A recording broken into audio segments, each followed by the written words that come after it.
Nešto sam razmišljao, ljudi.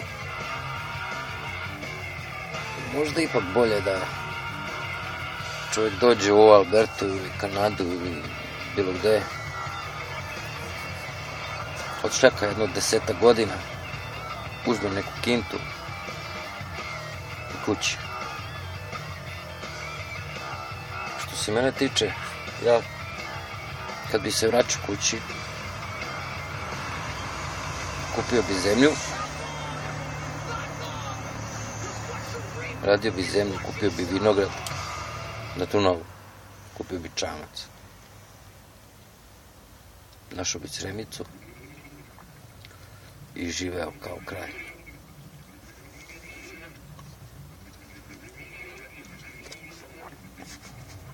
Ne bi ni televizor kupio. Šta će? Ne znam. Nije loše u Alberti. Ima love. Ako negdje ima love, to je ovdje. Može se živi, ne kažem.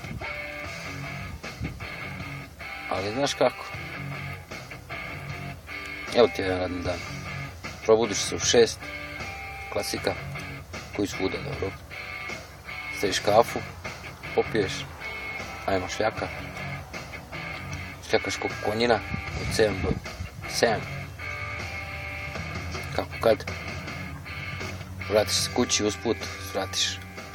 Uzmeš 8 Budweisera. Neku klopu. Ako nemaš. Frizu. Jebeni Svormart.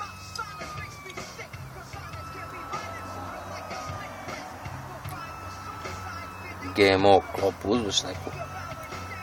Dođeš kući. Zaključaš se. Staviš večeru. Popiješ par komada.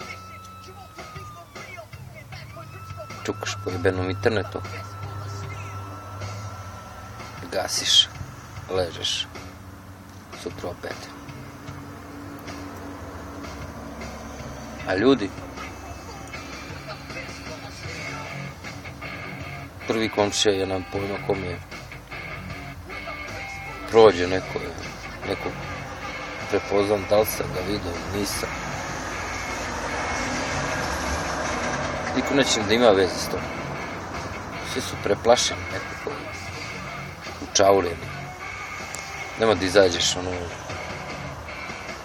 ispred kafića bašte, ljudi sede. Toga ovdje nema. I onda kad dođe vikend, svi sednu svoja jebena kola i odu na jebeni piknik.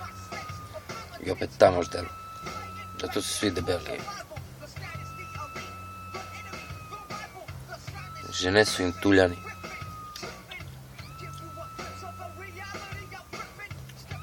Tako. Ne znam stvarno.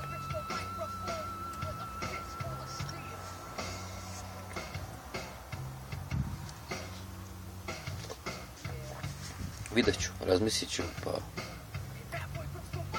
10 godina dugo. Uzet ću im pasoš, to je sigurno. Što ne bi kad mogu. Budem polukanadžanin, ko zna.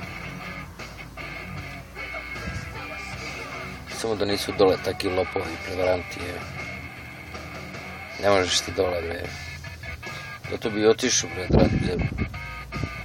Na Dunav, Sremicu. I da vidiš. Nemam pojma.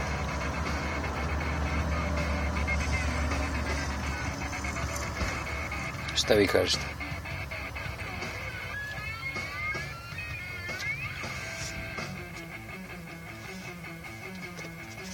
Čekam nekoga u motelu da istovari nešto, a nema ga. I zato dosadno. Ajde, razmislite pa mi javite.